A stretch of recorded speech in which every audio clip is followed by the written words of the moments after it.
Maharashtra Samajwadi party के सदर व रुकने असेंबली अबू आसिम आजमी ने मालेगांव जन्म दाखिला मामले में एसआईटी के रूल पर असेंबली में आवाज उठाई। उन्होंने कहा कि बीजेपी लीडर किरीट सोमैया की मांग पर मालेगांव में जन्म दाखिले के मामले में सरकार ने एसआईटी तश्कील दी थी, लेकिन अब तक एसआईटी की रिपोर्ट मंजर-ए-आम पर नहीं लाई गई, जिसके सबब कई स्कूली बच्चे स्कूल में दाखिले से महरूम हो गए। उनका मुतालबा है कि एसआईटी की रिपोर्ट जल्द से जल्द मंजर-ए-आम पर लाई जाए। अबू आसिम आजमी ने वजीर तालीम से कहा कि किरीट सोमैया मालेगांव को बदनाम करने की कोशिश कर रहे हैं। उन्होंने मुतालबा किया कि मालेगांव को दहशतगर्दी का अड्डा कहने वाले किरीट सोमैया के खिलाफ सख्त कार्रवाई की जाए। Malegaon defence committee Samajwadi party के सदर और डिप्टी मेयर शान-ए-हिंद और मुस्तकीम डिग्निटी के कहने पर समाजवादी पार्टी के सदर और एमएलए अबू आसिम आजमी ने मालेगांव जन्म दाखिला मामले में और एसआईटी पर असेंबली इजलास में आवाज उठाई। देखिए, बीजेपी लीडर किरीट सोमैया की मांग पर मालेगांव में जन्म दाखिला मामले में एसआईटी तश्कील दी गई थी और सरकार ने इस मामले में 6 माह के अंदर रिपोर्ट पेश करने को कहा गया था, लेकिन इस मामले में कई महीने गुजर जाने के बाद भी अब तक रिपोर्ट मंजर-ए-आम पर नहीं आई है। तो एसआईटी की रिपोर्ट मंजर-ए-आम पर न आने से कई बच्चे स्कूलों में दाखिले से महरूम हो गए हैं।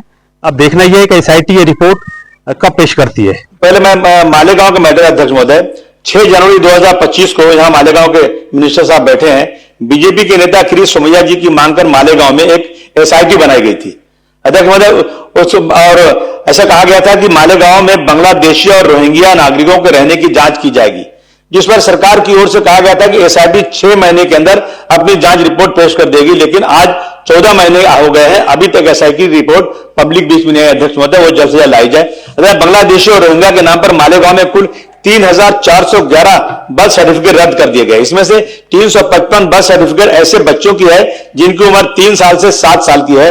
बर्थ सर्टिफिकेट रद्द होने की वजह से 355 बच्चों के स्कूल एडमिशन नहीं हो पा रहे हैं, जबकि नया साल शैक्षणिक साल शुरू हो चुका है, एडमिशन शुरू हो गया है। इसी वजह से वहां मासूम बच्चों की पढ़ाई पर बहुत बुरा असर पड़ रहा है, उनका भविष्य मुश्किल में पड़ रहा है अध्यक्ष महोदय। बीजेपी नेता किरीट सोमैया जी ने मालेगांव में जाते हुए सरकारी अधिकारियों पर बहुत दबाव डाला। उन्होंने 24 फरवरी 2026 को उन्होंने पुलिस अधीक्षक कार्यालय के बाहर मीडिया से कहा अध्यक्ष महोदय कि मालेगांव दहशतगर्दों का अड्डा है। आप मालेगांव के मिनिस्टर है सर, मालेगांव में कितने लोगों ने आजादी की लड़ाई में अपना जान दिया, उन शहीदों का वहां स्थान बना हुआ है, और ऐसे लोगों के ऊपर जो समाज के अंदर नफरत फैलाते हैं अध्यक्ष महोदय, मेरी मांग है कि उन पर कड़ी कार्रवाई की जाए।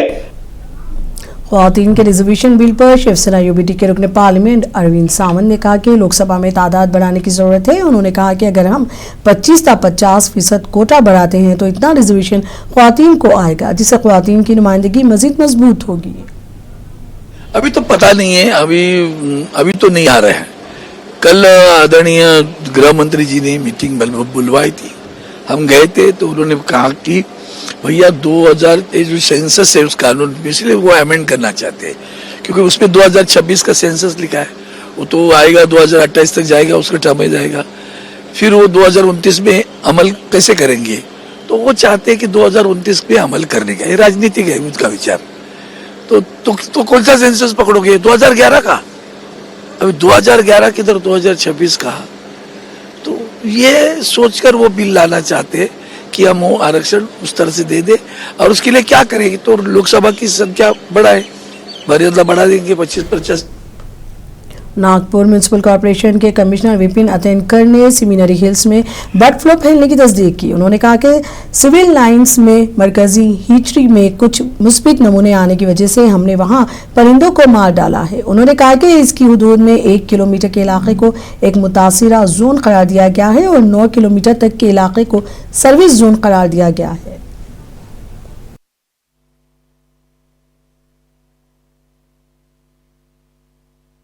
अपना जो सेंट्रल हैचरी है इधर सिविल लाइंस में, वहां पे कल कुछ पॉजिटिव सैंपल आने की वजह से हम जो अपना एसओपी है उसके अकॉर्डिंग वहाँ सेंट्रल हैचरी के जो बर्ड्स थे उनका कलिंग किया हुआ है, और उसके पेरीफेरी में जो 1 किलोमीटर एरिया है वहाँ पे इन्फेक्टेड जोन डिक्लेयर किया है, और 9 किलोमीटर तक के एरिया है उसमें हमने सर्विलेंस जोन किया है। तो इन्फेक्टेड एरिया में जो भी बर्ड्स रहेंगे वहाँ पे खरीदी बिक्री, पशु प्रदर्शन वो सब बैन रहेगा। वहाँ पे कलिंग किया जा रहा है, कलिंग कल ही हो गया साइंटिफिक तरह से, और अगले 21 दिन तक हम इसका मॉनिटरिंग।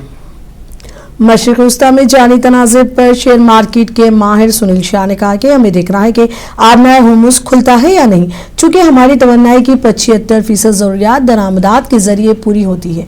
उन्होंने कहा कि हमें यह देखना होगा कि खाम तेल की कीमतें कितनी तेजी से नीचे आ रही हैं और क्या सप्लाई दस्तयाब है।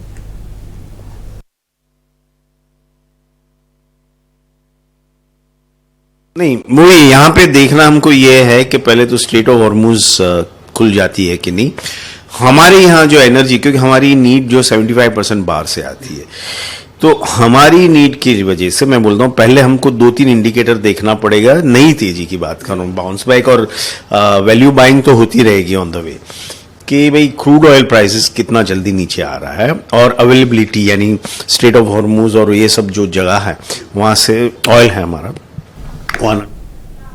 महाराष्ट्र में खुद साख्ता बाबाओं और मजहबी लिबादा ओढ़कर अवाम को धोखा देने वाले अनासिर के खिलाफ गम व गुस्सा बढ़ता जा रहा है। नासिक का नाम नेहाद भोंदू बाबा अशोक खुरात का मामला अभी अपने अंजाम को नहीं पहुंचा था कि नांदेड़ में भी इसी नौयत का एक मामला सामने आया है, जहां पुलिस ने एक मुठ के महाराज सनत हरीगिर महाराज को गिरफ्तार किया है। इस पर इल्जाम है कि इसने एक 47 साल खातून को शादी का झांसा देकर इसके साथ ज्यादती की।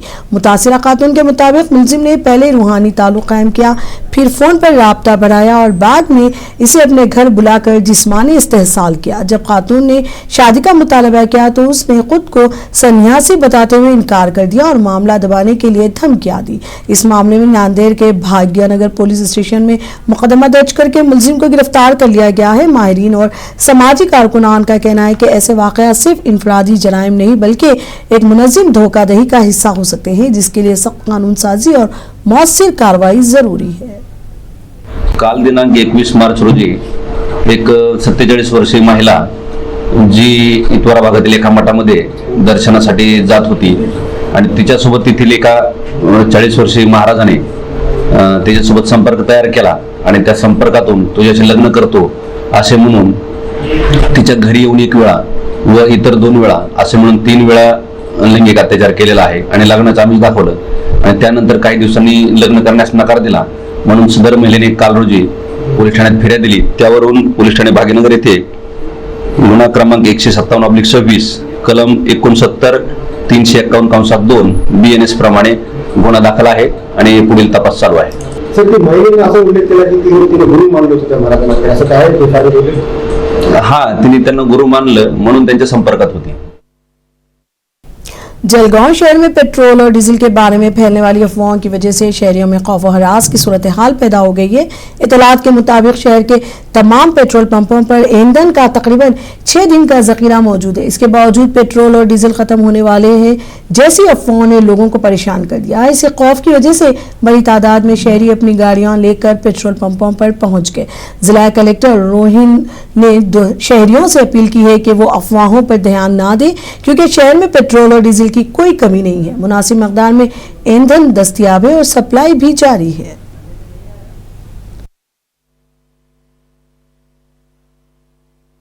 मी रोहन घुगे, जिल्हाधिकारी जळगाव। आत्ताच आमच्या निदर्शनास काही नागरिकांनी आणि न्यूज एजन्सीजनी आणून दिलाय की भरपूर मोठ्या प्रमाणावरती पेट्रोल पंपावरती नागरिकांनी गर्दी केलेली आहे पेट्रोल भरण्यासाठी आणि डिझेल भरण्यासाठी। मी सर्वांना आवाहन करू इच्छितो की आम्ही सर्व पेट्रोलचे जे सप्लायर्स आहेत आणि त्यांचे जे एजन्सीज आहेत या सगळ्यांशी आम्ही संपर्क साधलेला आहे आणि असं कुठल्याही प्रकारचा डेटा समोर आलेला नाहीये की त्यांच्याकडे कुठल्याही प्रकारची साठ्याची कमतरता किंवा येणाऱ्या सप्लाय चेन मधल्या पेट्रोल डिझेलची कमतरता आढळून आलेली नाहीये। तर त्यामुळे मी नागरिकांना आवाहन करू इच्छितो की आपण अशा प्रकारे पॅनिक बाईंग करू नये आणि कुठल्याही अफवांना बळी पडू नये। हा साठ्या चंदरपुर शहर के कई पेट्रोल पंप्स पर दूसरे दिन भी लंबी कतारें देखी गई। अवाम सुबह ही से पेट्रोल के लिए पंपों पर जमा हो गए। शहर के मुताबिक पेट्रोल पंपों पर आर्जी तौर पर पेट्रोल खत्म हो गया। अफवाहें फैल गईं कि पेट्रोल पंप अगले 4 दिन तक बंद रहेंगे, जिसकी वजह से अवाम में खौफ और हरास फैल गया और लोगों की बड़ी तादाद पेट्रोल भरने के लिए जमा हो गई। ताहम पेट्रोल पंप ऑपरेटर्स ने कहा कि पंप्स बंद रहने की खबरें अफवाह है। उनका कहना था कि शहर में पेट्रोल की कोई किल्लत नहीं है। जिला इंतजामिया ने शहरियों से अफवाहों पर यकीन ना करने की भी अपील की है।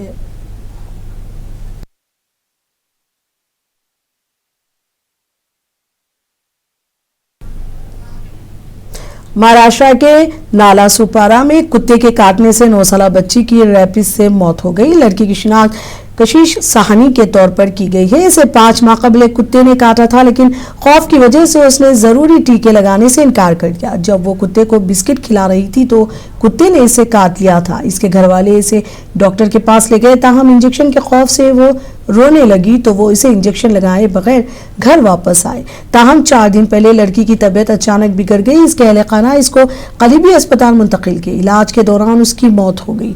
मेडिकल ऑफिसर डॉक्टर भक्ति चौधरी ने जाए हादसे का दौरा किया। उन्होंने कहा कि उन लोगों के तिब्बी मुआयने किए जाएं जो लड़की के साथ राब्ते में आए थे।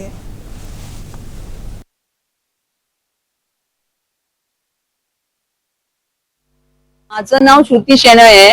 आमचं सोसायटी सुबोध सागर रेसिडेन्सी नालासोपारा वेस्टला 4th रोडला आहे। मी तिकडची सेक्रेटरी आहे।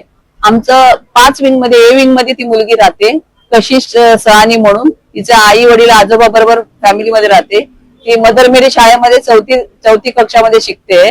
तिला आता 6 महिन्याच्या पूर्वी आजोबा बरोबर जाताना कुत्र्याने नख मारलेलं। ती बिस्किट देत होती कुत्र्याला, तेव्हा नख लावलेलं आणि ते नख लावल्यावर आजोबा तिला दुसऱ्या दिवशी डॉक्टरकडे घेऊन गेले, पण ती सुई बघून रडायला लागली। त्यामुळे आजोबा तिला परत घेऊन आले आणि परत तिला तिसऱ्या दिवशी ते स्क्रॅच केलेलं ते डाग सगळं गेलं, म्हणून आजोबाने एवढं सिरियसली घेतलं नाही।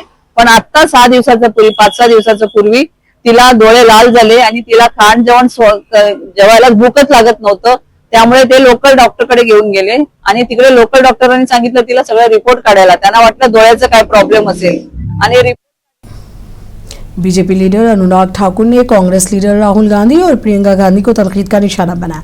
उन्होंने कहा कि असेंबली इंतखाब से पहले राहुल गांधी और प्रियंका गांधी ने नाम नेहाद खटाखट मॉडल के साथ हिमाचल आए थे, लेकिन वो मॉडल इतना नाकिस निकला है कि हिमाचल प्रदेश की हालत अबतर हो गई है। हिमाचल प्रदेश में कांग्रेस की हुकूमत ने आम आदमी की जेब पर बोझ डाल दिया है। 1000 रुपए से ज्यादा का टैक्स आम लोगों से सालाना वसूल किया जा रहा है।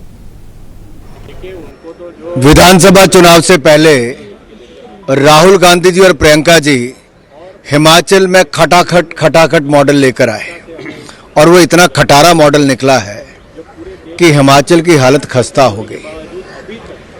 हिमाचल प्रदेश में आम आदमी की जेब पर कांग्रेसी हमला हुआ है।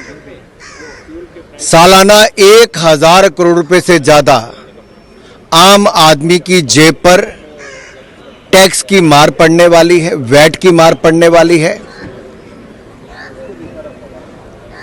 जब सरकार कांग्रेस की बनी तो 2 महीने के अंदर 3 रुपया वैट बढ़ा दिया, फिर 3 रुपया वैट बढ़ाया, कुल मिला के 10 रुपये 40 पैसे वैट डीजल पर किया और अब 5 रुपये सेस लगा दिया जब वैट से दिल नहीं भरा तो। ये पहली सरकार ऐसी होगी जिसने आम आदमी की जेब पर एक बार नहीं 3-3 बार हमले किए हैं। हिमाचल की जनता, चाहे वो व्यापारी हो, टैक्सी ड्राइवर हो या फिर ट्रक ऑपरेटर हो या फिर किसान हो, हर किसी को सेस की और वैट की मार झेलनी पड़ रही है। 15